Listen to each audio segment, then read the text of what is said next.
후보자님, 저 보니까 이게 결렬이 됐다라는 게 중앙당 차원에서 이제 합의가 됐다는 소린가요? 아니면 그냥 지역에서 정태호 후보가 이거 안 하겠다라고 이제 그 입장이 너무 확고하다 보니까 그냥 사실상 어렵지 않겠냐 이 정도로 그냥 서로 양해를 구한 거예요? 합의는 경선을 하기로 한 거죠. 양당 간 합의는 네, 지역구 후보가 겹치면 네네, 단일화를 위해서 여론조사로 경선을 한다. 이게 합의 사항이죠. 네. 그런데 정태우 후보가 그 합의를 거부한 거고, 거부할 수가 있어요? 근데 합의된 사항인데? 그러면 민주당이 조치를 취해야 되는데 민주당이 아무런 조치를 취하지 않고 있어서 관악만 전국에서 유일하게 네. 합의가 이루어지지 않은, 합의 사항대로 지켜지지 않은 지역이 되는 겁니다. 그냥 서로 눈치 보면서 그냥 결국은 아니, 눈치 보는 건 아니고 눈치 보는 것도 아니고요. 네. 정태우 후보 측은 합의를 거부한 거고, 네네.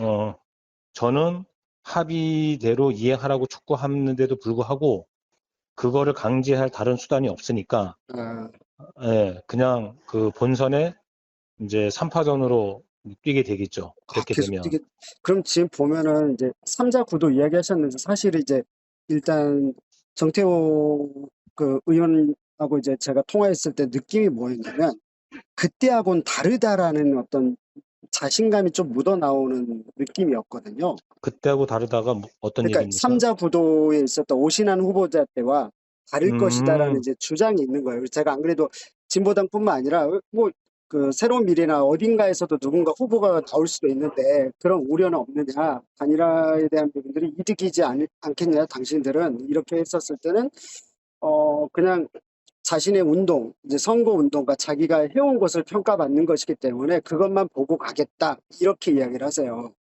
그 이야기를 전국에서 250명 넘는 민주당 후보 중에 정태호 후보만 그 얘기를 하는 거죠. 그런데 지금 보시면 다른 후보들은 자기가 그간에 활동해온 것에 대한 자신만의 평가를 당연히 믿고 뛸 텐데, 네. 그렇다고 해서 합의를 거부하고 경선을 하지 않는 그런 후보는 없습니다. 이렇게 되면 좀 말씀하신 대로 어쨌든 선거는 어떻게 될지 모르는 건데 다른 당에서 이제 후보가 어떻게 나오냐에 따라서 실제로 이제 어부지리를 얻는 그런 결과가 나올 수도 있는 거 아니에요? 다른 당까지 얘기할 것 없이 네. 3파전만 해도 어부질이 당선의 가능성이 당연히 높아지죠. 일단 그럼 이상규 후보자께서 진보당 내에서는 어쨌든 그래도 끝까지 단일화를 위해서 이제 본선 중에도 단일화 할 수 있다는 계획도 갖고 계신 거죠? 그러면. 그런데 지금까지 경선을 하지 않겠다는 네.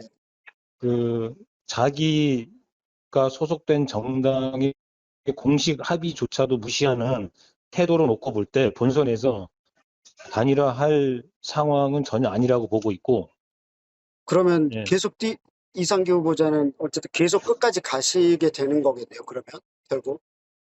그렇죠. 당연하죠. 그거는. 예. 음, 그 윤석열 정권 심판뿐만 아니라 합의를 거부한, 지금까지 윤석열 정부가 거부권을 남발했다고 그렇게 민주당에서도 문제 제기했는데, 오히려 그 민주당 후보가 지금 합의를 거부하는 거잖아요. 네. 예. 그런데 그렇게 옳지 못한, 정치 도덕적으로 잘못된 이런 행태를 그냥 두고 넘어갈 수는 없죠.